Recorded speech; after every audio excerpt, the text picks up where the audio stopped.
Christmas అంటే పండుగ కాదు, ఒక వెలుగు. మన దగ్గరికి వచ్చిన రోజు. అది ఆకాశంలో వేలాడదగ్గ స్టార్ కాదు, మన జీవితాన్ని మార్చే దేవుని ప్రేమ.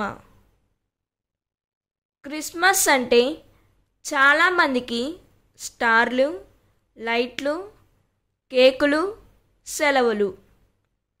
కానీ ఆకాశంలో మొదట వెలిగింది స్టార్ కాదు, దేవుని హృదయంలోని ప్రేమ. ఆ ప్రేమ మన కోసం ఒక నిర్ణయం తీసుకుంది.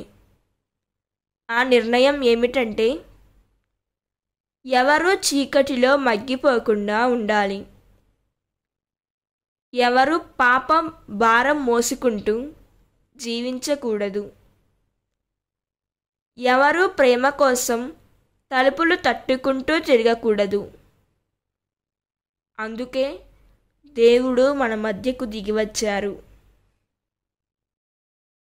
మన చేతిలో బహుమతులు చూసేందుకు కాదు, మన భారం తన భుజాలపై మోసేందుకు. మన ఇంట్లో పండుగను ఆస్వాదించేందుకు కాదు, మన హృదయాన్ని శుద్ధి చేయడానికి.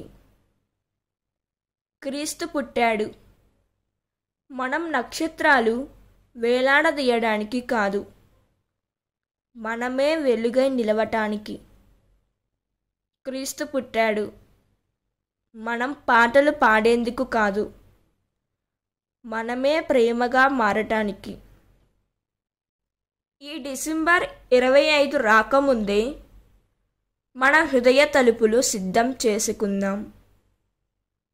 యేసు పుట్టడానికి ఒక గది కాదు, మన జీవితంలో ఒక స్థానం సిద్ధం చేద్దాం. ఎందుకంటే క్రిస్మస్ అనేది క్యాలెండర్లో వచ్చే పండుగ కాదు, ప్రతి హృదయంలో పునర్జన్మ పొందే దేవుని ప్రేమ. ఈ సంవత్సరం క్రిస్మస్ను జరుపుకోకండి, క్రిస్మస్ను జీవించండి. Merry Christmas, happy Christmas.